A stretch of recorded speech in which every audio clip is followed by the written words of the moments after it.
سنا ہے کہ یہ مصلی جب ہم نماز پڑھ دیں تو اس کا کونا موڑ دیں، ورنہ بعض کہتے ہیں موڑ دو، بعض نہیں، کیا حکم ہے؟ دیکھیں بعض لوگ یہ کہتے ہیں کہ یہ کونا موڑ دیں ورنہ شیطان اس پہ نماز پڑھے گا۔ یہ بڑے بھولے لوگ ہوتے ہیں، اگر شیطان کو نماز پڑھنی ہوتی تو وہ اللہ کی نافرمانی کیوں کرتا؟ اور اگر اس کو پڑھنی ہوتی تو پھر آپ کی امامت میں کیوں نہ پڑھ دیتا؟ وہ آپ کو کیوں روکتا ہے نماز سے؟ وہ اس کو نماز کے بالکل سجدہ نہیں کرتا ہے۔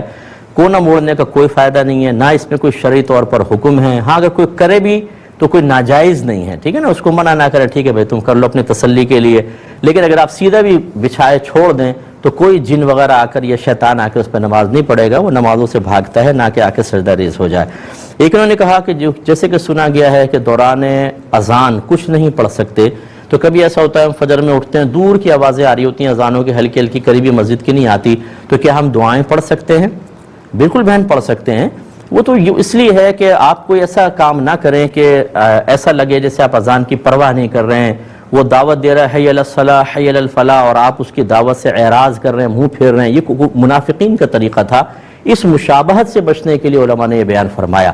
تو جب ایک اذان آپ سن لیتے ہیں، اسی لیے ایک اذان آپ نے اچھی غور سے سن لی، اس کے بعد بہت ساری اذانیں ہو رہی ہوتی ہیں، ایک 2 منٹ بعد دیتا ہے، 1 3 منٹ، تو کیا سب کے درمیان خاموش رہیں گے؟ نہیں، ایک کوئی اذان آپ غور سے سن لیں، اس کے جواب دے دیں، بس ٹھیک ہے۔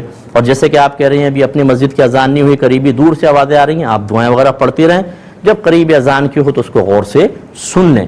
اس بات کا ہمیں مکلف نہیں بنایا کہ اگر 50 اذانیں ہو رہی ہیں 2 منٹ کے فرق کے ساتھ تو آپ بالکل بیٹھے رہیں، پہلے پوری 50 ختم ہوں اس کے بعد کچھ پڑھیں، یہ اس طرح کچھ بھی نہیں ہے، اور جو اس کی اصل وجہ تھی وہ بھی میں نے آپ کو شروع میں بتا دی ہے۔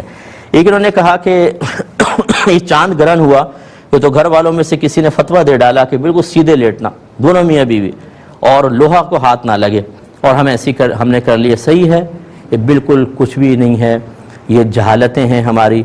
اللہ سے نہیں ڈریں گے، رسول سے نہیں ڈریں گے، عذاب سے نہیں ڈریں گے، عذاب قبر سے ہم نہیں ڈرتے، موت سے ہم نہیں ڈرتے، ہم عذابات کی آیات سنتے ہیں ہماری باچھیں کھل جاتی ہیں، کوئی خوف نہیں ہے، کچھ بھی نہیں ہے۔ ان بے سروپا باتوں کے لیے بالکل اٹینشن، پوری رات آپ کو سیدھے لٹا دیا، زوجہ بھی لیٹی ہے، آپ بھی لیٹے ہوئے ہیں، اس کو فالو کر رہے ہیں۔ قرآن و حدیث کو فالو کرنے کا بالکل ہمیں ذہن نہیں بنتا ہے، یہ ہمارے دلوں کو خوفزدہ کر دیتے ہیں، اور جو اللہ اور رسول کے پیغامات جو دل ہلا دینے والے ہیں ان سے ہمارا کوئی اثر ہم قبول نہیں کرتے، ہمارے قلب پہ کچھ بھی اثر نہیں ہوتا۔ اس کا مطلب ہے کہ ہمارا دل مریض ہے، ہمارا باطن جہالت سے بھرا ہوا ہے، اس لیے اس قسم کی باتوں کے کوئی اصل نہیں ہے، کچھ بھی نہیں ہے۔ کبھی انگریزوں کو دیکھا ہے آپ نے ان کی پیروی کرتے ہوئے؟ سورج گرہن میں، چاند گرہن کے اندر ان کے بچے کٹے پٹے کیوں نہیں پیدا ہوتے؟ ان کے سب صحت مند اور صحیح پیدا ہوتے ہیں۔ یہ سارا مسلمانوں کے اوپر وبال آئے گا، کیونکہ جہالت ہمارے ہاں بہت زیادہ ہے، علم سیکھتے نہیں ہیں، اور اسی طرح معذرت کے ساتھ ہمارے گھر کے بعض بڑے جو ہیں اس طرح کی بے سروپا باتوں کو گھر میں ایسے نافذ کرتے ہیں جیسے قرآن و حدیث کو نافذ کرنا چاہیے۔ یہ بدعتیں جب نافذ ہو جاتی ہیں، دنیا سے رخصت ہو جاتے ہیں، نسلوں کے اندر وائرس سرایت کر کے چلا جاتا ہے، اور ان کے لیے ہو سکتا ہے، اللہ نہ کرے لیکن ہو سکتا ہے عذاب قبر کا سبب بنے، کیونکہ جو جہالت اور بدعت کو عام کر کے چلے جائے۔ میرے نبی نے فرمایا جو ہمارے اس دین میں کوئی برا طریقہ جاری کرے گا، قیامت تک جتنے لوگ اس پر عمل پیرا ہوتے رہیں گے، اس شروع کرنے والے کے اوپر اس کا وبال ہوگا، اس طرح کہ ان کے گناہ میں کمی بھی نہیں ہوگی، ساروں کا گناہ اس شروع کرنے والا۔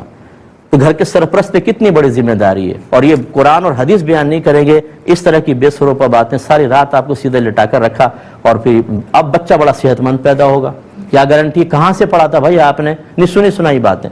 اس لیے ان باتوں کی پرواہ نہ کریں تو بہت بیسٹ ہے۔